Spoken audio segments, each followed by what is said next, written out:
예루살렘에 가셔서 병자를 치료하신 그런 또 이적이 기록이 되어 있습니다.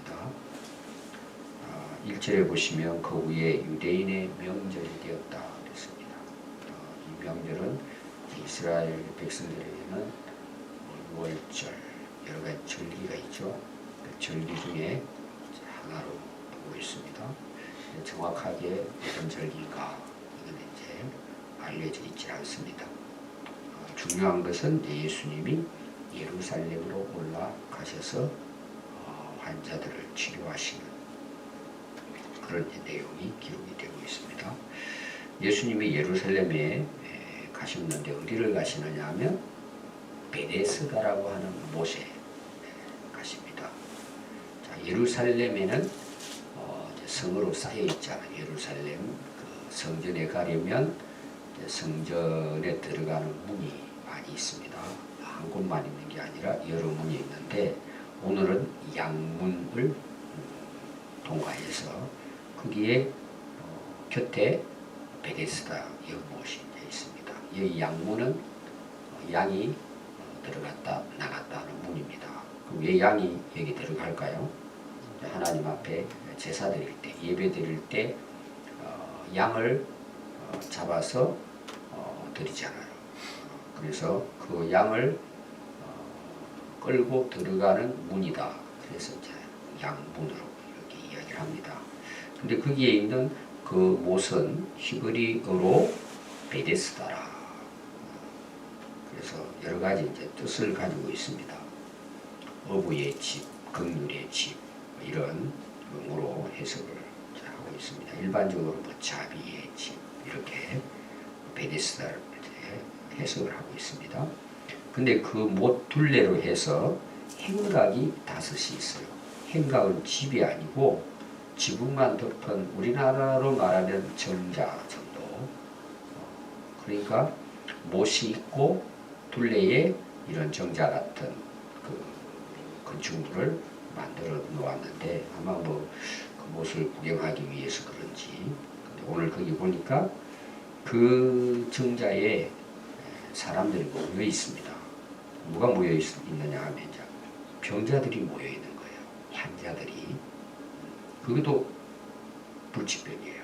거기 보면은 이제 많은 환자 중에 맹인, 앞을 못 봅니다.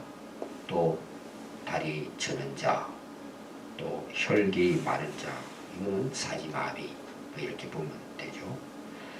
누워서 그 행각에 있는 거예요. 왜 거기에 그 환자들이 모여 있었을까? 이유가 거기에 기록되어 있습니다. 그 이유가 기록된 걸 보시면 가로가 되어 있죠. 물의 움직임을 기다리니 갑자기 그 베데스다 연못에 물이 막 도는 거예요. 막 이렇게 물이 스스로 막 쉬어졌듯이 막 이렇게 돌아갑니다. 그래서 움직이는 것을 보면 천사가 가끔 못에 내려와서 그 베데스다 물을 막 이렇게 요동하게 만든다는 거예요. 막 돌게 이렇게 만들 때에 그 움직임이 시작될 때 먼저 그 베데스다 못에 들어가는 거예요. 들어가면 어떤 병에 걸렸든지 다 낫게 되는 이런 이제 어떻게 보면 기적의 그 못이라고 볼 수 있겠죠. 근데 못이 그렇게 크질 않아요. 우리가 말하는 우리나라에서 말하는 못 이런 것은 아닙니다. 골짜기 물이 조금 내려오면 그냥 모여 있는 조그마한 웅덩이라고 해야 될까요? 웅덩이보다는 크고 그래서 사람들이 그 베데스다 주변에는 이런 이제 아마 이야기도 있었겠죠. 그 당시로 보면 이 사람들이 이제 불치병 그 물 움직이는 것만 기다리면서 거기에서 지내는 거예요. 그 행각에서 다 들어 누워가지고 지내고 있는 것입니다. 근데 그 왜 가로를 했을까요?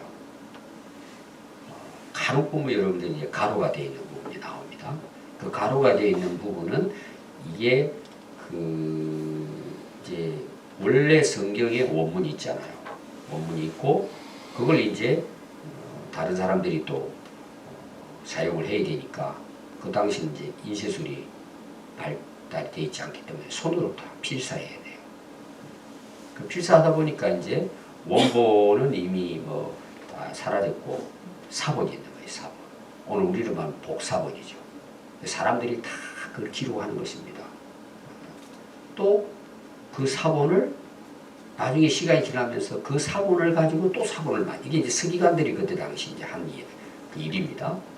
해가지고 여러 사본이 나오는 거예요. 또 지역이 뭐 애국에서 나왔다. 그럼 곱틱, 뭐 사해에서 발견돼서 뭐 사해 사본 이런 식으로 그 사본들이 여러 개가 나와요. 왜냐면 시간이 지나다 보니까 한 사람이 시작했다가 또 10사람이 시작하고 또 어느 지역 가서 또 거기서 또 시작하고 이런 식으로. 그런데 이 가로가 되어 있는 부분은 좀 근래에 있는 좀 가까운 사본들이에요. 근데 그보다 앞선 많은 이제 뭐 알렉산드리아 사본 이런 이제 뭐 메자 사본 해가지고 상당히 이제 권위 있고 좀 꽤 이제 역사가 있는 그런 사본에는 이 내용이 나오지 않는 거예요. 이 근래 좀 가까운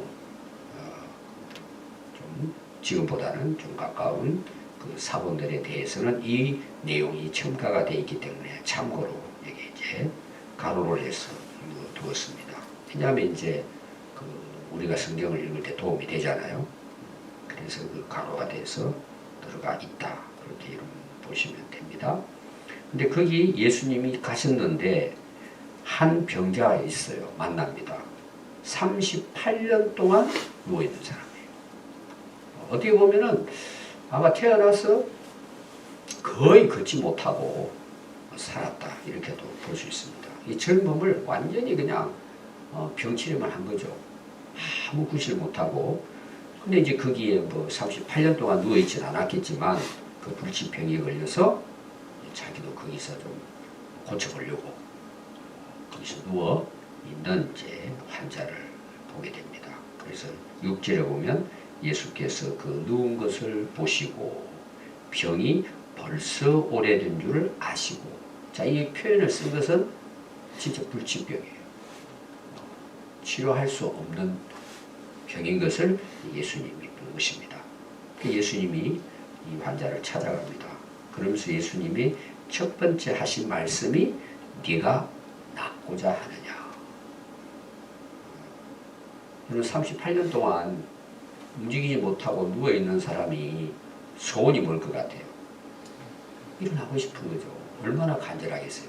그리고 여기 정자까지 와서 누워있다는 것은 굉장한 그래도 소망을 가지고 여기 누워있다고 볼 수 있습니다. 38년 동안. 보통 사람 같으면 어떨까요? 이미 포기하죠. 사실은 절망적이죠. 38년 동안 누워있고 움직이지 못하는데 그 희망이 있겠습니까? 근데 여기 와 있어요. 이 대단한 분이에요. 이 기회를 보는 거죠. 기회를. 근데 38년 동안 그런 고생을 하면서도 뭐예요? 희망을 잃지 않은 거예요. 천사가 나타나면 물이 움직일 때 내가 들어간다. 그 간절함이 있는 거예요. 대단한 사람이죠. 어떤 사람 같으면 뭐 어떻게 그게 38년 동안 그렇게 누워있는 사람이 여기 와서 희망을 가지고 여기 앉아 있겠어요. 근데 이 환자는 여기 와 있는 거예요. 그 기회를 보기 위해서. 이게 뭐 1년에 한 번 있을지 2년에 한 번 있을지 모르는 상황이잖아요. 근데 그 기대 하나 가지고 그 희망 하나 가지고 여기 들어오고 있는 거예요. 아마 이 환자는 죽을 때까지 거기 앉아 있었을지도 몰라요. 그 자리에. 근데 예수님께서 네가 낫고자 하느냐. 자, 이런 질문을 예수님이 하십니다. 그 환자에게. 자, 근데 그 병자의 답변이 대답이 이렇습니다. 주여, 물이 움직일 때 나를 못에 넣어주는 사람이 없어. 내가 기억하는 동안에 다른 사람이 먼저 내려가서 한 번도 자기의 기회가 오지 않았다는 거예요. 그런 일이 몇 번 일어났는데 한번 여러분 생각해 보세요. 기어서 가는 그 병자의 모습을 보세요. 근데 다른 사람이 어떻게 해가지고 달려 들어간다는 거죠. 잘 보십시오. 거기 보면 여러 환자가 나오죠. 근데 맹인이 나와요. 맹인이. 자, 맹인은 걸어 다닐 수 있죠. 달려 들어갈 수 있습니다. 예를 들면. 또 다리 저는 자, 지팡이라도 짚고 갈 수 있죠. 근데 이 환자는 뭐예요? 38년 동안 움직이지 못하는 환자예요. 걸어가기가 쉽지 않은. 그러니까 다른 사람들이 다 먼저 가버리고 자기는 항상 기회가 왔는데도 기회를 잡지 못하고 그렇게 누워만 있었던 이 환자입니다. 그래서 예수님이 네가 낫고자 하느냐 하고 물어봤을 때 나를 넣어주는 사람이 없습니다. 그럼 여러분 이 당시 상황을 한번 봐요. 예수 물이 움직이는 소리가 들렸다. 그럼 서로 들어가려고 먼저 들어가려고 그 먼저 들어가야 되니까 실제로 이런 일이 있었는지 뭐 이거는 정확하지는 않죠. 앞에 이제 가로했다고 이야기했잖아요. 정확하지는 않습니다. 어찌되든 뭐 그 당시로 보면은 기적의 그 못이라고 볼 수 있어요. 그 이름이 긍휼의 못이라고 그러잖아요. 자비의 못. 뭐 오늘 말하면 하나님의 기적을 경험하는 그런 이제 못으로 그들은 알고 있었기 때문에 그 자리에 모여 있는 거예요. 아마 또 나은 사람이 있으니까 모여들겠죠. 거기에. 근데 이 그 환자가 대답하는 내용을 보면 내가 낫고자 하느냐라고 물어봤을 때 이 이야기를 한 거예요. 나를 넣어주는 사람도 없습니다. 그럼 이 말은 무슨 말이죠? 물이 동할 때 당신이 나를 도와주세요. 그럼 내가 나을 수 있다는 내용이에요. 이 사람은 예수님에 대해서 모르고 있는 거죠. 그러나 분명한 것은 뭐예요? 얼마나 간절한가 이 환자의 모습으로 우리가 볼 수 있죠. 그때 이제 두 번째 예수님이 하신 말씀이에요. 예수께서 이르시되 일어나 내 자리를 들고 걸어가라 하시니 그 사람이 곧 나아서 자리를 들고 걸어가니라. 이날은 안식일이었다고 기록을 하고 있습니다. 자, 이 오늘 예수님의 이제 요한복음에서는 세 번째 기적이죠. 근데 예수님께서 그 병자에게 하신 말씀이에요. 첫 번째가 뭐죠? 일어나라. 자, 이 사람은 잘 일어나기 어려운 사람이에요. 일어나라 그랬어요. 일어나라. 내 자리를 들고 걸어가라. 자, 세 가지가 나오죠. 일어나라. 지금 네가 누워있는 자리를 들고 그리고 걸어가라는 말은 뭐예요? 집에 돌아가라는 내용이에요. 그런데 그 사람이 곧 나았어요. 자, 예수님의 기적 가운데는 그 예수님의 말씀을 믿고 갔더니 기적이 일어났다. 이런 경우도 있고, 오늘 이 같은 경우는 뭐예요? 곧 그 말씀이 떨어지자 그 사람이 나은 거예요. 말씀하실 때 그 사람이 치유가 된 거예요. 그러니까 어떻게 할 수 있죠? 일어날 수 있죠. 자리를 들고 걸어간다는 내용이에요. 그 예수님이 병자를 치료하는 방법 중에 가장 중요한 방법이 이런 부분이에요. 치료해 주시고 걸어가라는 거예요. 걸어라. 그러면 내 믿음대로 될 것이다. 뭐 이런 이제 내용도 나오지만 예수님이 환자를 치유하시는 내용 중에 먼저 예수님이 뭐예요? 치료해 주시고 들고 일어나게 해서 걸어가게 하는 거예요. 우리 앞에서 나오는 그 예수님의 그 치유 사역도 마찬가지입니다. 그 4장 53절이죠. 그 바로 앞에 이제 왕의 신하의 아들이 죽었습니다. 그 예수님 찾아와가지고 우리 아들 좀 살려주세요. 자, 그랬을 때 53절이에요. 4장 53절. 그의 아버지가 예수께서 네 아들이 살아있다 말씀하신 그때인 줄 알고 자기와 그 온 집안이 다 믿었더라. 자, 그 아버지가 믿음으로 그 아들에게 갔을 때 아들이 낳은 게 아니에요. 예수님이 말씀한 그때에 그 시점에 이미 뭐예요? 아들이 낳은 거. 자, 이건 뭘 이야기할까요? 왜 요한은 이렇게 강조를 할까요? 먼저 치료해 주시고 일어나 걸어간 거예요. 뭘 지금 요한은 나타내려고 한다 그랬죠. 요한복음의 특징을 이야기해 주죠. 1장부터. 예수님이 누구세요? 하나님의 아들이세요. 예수님이 누구시죠? 메시아로 오신 거예요. 예수님의 모든 기적의 결론은 뭐라 그랬어요? 어제도 제가 예수님을 믿게 해서 영생을 얻도록. 이게 이제 요한복음에 요한이 기록하고자 하는 이제 예수님께 대한 가장 중요한 이제 그 포인트입니다. 이 부분들이. 자, 그 사람이 일어날 수 있는 힘이 없잖아요. 근데 이 요한은 치료를 먼저 하신 거예요. 그럼 어떻게 치료가 되느냐? 예수님이 말씀하실 때 치료가 되는 거예요. 예수님이 하고자 하시면 뭐예요? 그 사람하고 상관없이 치료가 됐다는 내용이에요. 이게 이제 중요한 내용이에요. 요한은. 예수님은 말씀하신 뭐예요? 그 말씀이 능력이 있는 거예요. 전능하신 분이에요. 그럼 여러분 창세기 우리가 1장 3절에 보면 하나님께서 우주 만물을 창조하시는 6일 동안의 기록이 나옵니다. 그럼 하나님께서 세상을 창조하실 때 어떻게 하실까요? 하나님께서 말씀을 하시니까 어때요? 있었다는 얘기예요. 빛이 있으라. 말씀하시니 빛이 있었더라는 거예요. 그러니까 하나님의 전능하심이 어디 있어요? 하나님은 말씀하시면 그 말씀대로 되는 거예요. 이게 이제 하나님의 능력이죠. 전능하십니다. 우리는 말 안 되고 역사가 일어나지 않잖아요. 또 예수님이 앞에서도 제가 기적할 때 이야기했어요. 바다와 바람을 향해 예수님 어떻게 해요? 잠잠하라고 하니까 뭐예요? 그 말씀이 바다를 잠잠하게 만드는 거예요. 그러니까 예수님도 뭐예요? 하나님과 동일하게 전능하신 분이라는 거예요. 이걸 보여주는 거예요. 이게 중요한 이제 부분들이 이런 이제 부분들입니다. 자기가 뭐예요? 하나님이시고 메시아이시다 하는 것을 이런 표적을 통해서 나타내 보여주신 그런 내용입니다. 오늘날은 어떨까요? 자, 지금 병자가 치유되고 기적이 일어나는 것은 사람의 어떤 것에 의해서 일어난 거예요? 아니면 예수님 말씀 자체가 능력이 있었던 거예요? 예수님이 하신 거예요.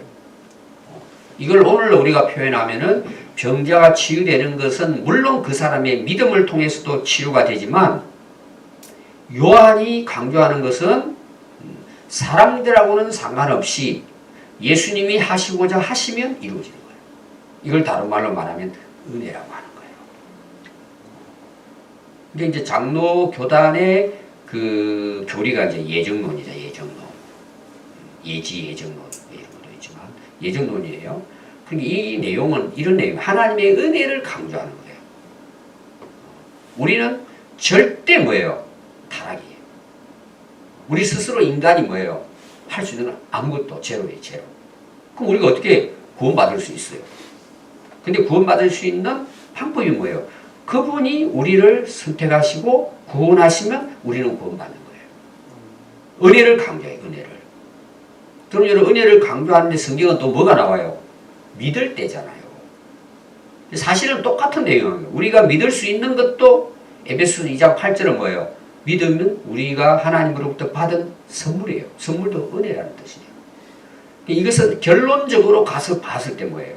내가 구원받은 것도 내가 한 게 있다 없다? 없다는 내용이에요. 그래서 예수님 안에서 우리가 구원을 받잖아요. 왜 그래요? 하나님은 예수님을 통해서 이미 뭐예요? 우리의 구원을 완성해 놓으신 거예요. 그러니까 여러분들이 이 원리만 잘 아시면은 우리가 구원받게 되는 이유는 딱 하나예요. 그분의 은혜 때문이에요. 그분이 나를 선택해 주셨기 때문이에요. 왜 그분이 나를 선택해 주셨을까? 아무도 몰라요. 그걸 표현하면 뭐예요? 그분이 사랑이에요. 우리를 사랑하사 뭐예요? 독생자를 보내주시고 그를 믿는 자는 영원한 생명을 주시는 거예요. 그러니까 우리가 믿음으로 반응해야 되지만 우리의 구원의 처음부터 끝까지 역사는 하나님에 의해서 이루어진다는 것입니다. 그 은혜라는 말은 그거예요. 내가 할 수 있는 게 아무것도 없다는 내용이에요. 여러분 이해가 되시죠? 그러니까 이 요한 사도는 요한복음을 기록하면서 영생에 대한 말씀, 구원에 대한 말씀을 하면서 그 모든 것은 뭐예요? 말씀이신 로고스로 오신 예수 그리스도를 통해서만 가능하다는 내용을 강조하면서 병자를 치유하시면서도 같은 방법이에요.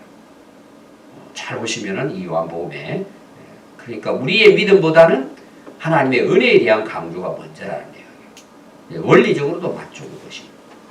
그래서 지금 우리가 예수 믿고 하나님을 믿고 우리가 믿음 생활을 할 수 있는 것은 내가 뭔가 해서 이루어진 것이 아니고 그분이 우리에게 은혜를 베풀어 주셔서 오늘까지 이루어지는 거예요. 이게 얼마나 놀라운 은혜예요.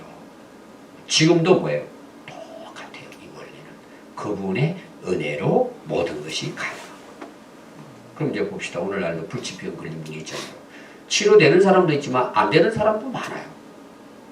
그럼 왜 그럴 것 같아요? 믿음이 없어 그럴까요? 물론 그럴 수도 있어요. 믿는 대로 된다고 말씀했으니까. 정말 중요한 것은 하나님의 은혜 때문이에요. 우리가 변화되는 것도 마찬가지예요. 그럼 우리가 구할 것은 뭐예요? 지금 이 환자는 물이 동할 때 나를 넣어달라고 지금 요청을 했어요. 그래야 자기는 난다고 생각한 거예요. 어떻게 보면은 그 물에 의해 가지고 천사에 의해 가지고 나을 수 있다. 그러니까 예수님은 누구신지도 모르니까 뭐예요? 나 그거 좀 옆에서 도와달라고. 그럼 나도 내 스스로는 들어갈 수 없으니까 나도 물이 동할 때 나을 수 있다. 이런 이제 대답을 하잖아요. 근데 예수님이 어떤 분이에요? 그 정도 도와주는 분이 아니라는 거예요. 그분이 생명의 근원이신 거예요. 그분이 하시면 되는 거예요. 그럼 우리가 구할 게 뭐예요? 나 도와주시려 정도가 아니고 그분의 은혜를 구하는 거예요. 이 사도 바울 고백이 뭐예요? 나의 나된 것은 하나님 은혜다. 내가 다른 사람보다도 목숨 걸고 더 수고하게 된 것도 내가 은혜 받아서 열심히 해서가 아니고 그것도 주님의 은혜라는 거예요. 그러니까 한마디로 표현하면 결론이 뭐예요? 모든 것은 하나님의 은혜예요. 오늘까지 우리가 왜 살았을까요? 하나님의 은혜예요. 왜 나는 건강할까요? 하나님의 은혜예요. 어떤 경우는 내가 불치병에 걸려가지고 치료받을 수 있는 것도 은혜예요. 어제 제가 강조는 뭐예요? 그 신하의 왕의 신하의 아들이 죽음으로 그게 불행이었지만 오히려 그게 뭐가 돼요?